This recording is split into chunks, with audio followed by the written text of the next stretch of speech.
एक बार की बात है, विलोब्रुक के अनोखे गांव में एमिली नाम की एक युवा लड़की रहती थी। वह अपनी साहसिक भावना और अतृप्त जिज्ञासा के लिए जानी जाती थी।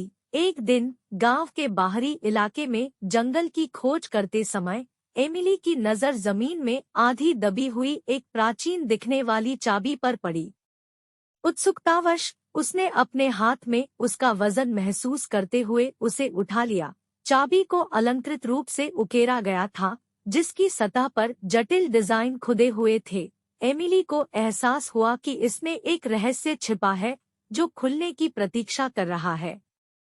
अपने उद्देश्य की खोज करने के लिए दृढ़ संकल्पित एमिली रास्ते में मिले सुरागों का अनुसरण करते हुए जंगल के माध्यम से यात्रा पर निकल पड़ी। उसे ऊंचे ऊंचे पेड़ों, उफनती जलधाराओं और रहस्यमय प्राणियों का सामना करना पड़ा जो उसका रास्ता दिखाते प्रतीत होते थे। जैसे ही रात हुई, एमिली ने खुद को जंगल के बीचों बीच छिपे एक भव्य पत्थर के दरवाजे के सामने खड़ा पाया। उसने कांपते हाथों से ताले में चाबी डाली और ताले को घुमा दिया। दरवाजा चरमरा कर खुला। सुनहरी रोशनी में नहाया हुआ एक छिपा हुआ कक्ष सामने आया। अंदर एमिली को उसके बेतहाशा सपनों से परे एक खजाना मिला, एक चमकता हुआ ताबीज जिसके बारे में कहा जाता है कि उसमें जादुई शक्तियां हैं। हाथ में ताबीज के साथ एमिली को अपनी नसों के माध्यम से ऊर्जा प्रवाह का प्रवाह महसूस हुआ।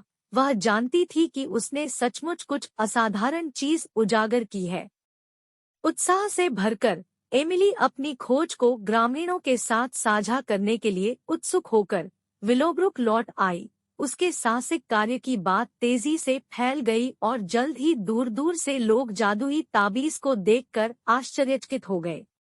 उस दिन से एमिली को एक नायक के रूप में सम्मानित किया गया। उसकी बहादुरी और संसाधनशीलता के लिए सम्मान दिया गया, और यद्यपि उसका रोमांच अभी खत्म नहीं हुआ था, वह जानती थी कि वह उस दिन की याद हमेशा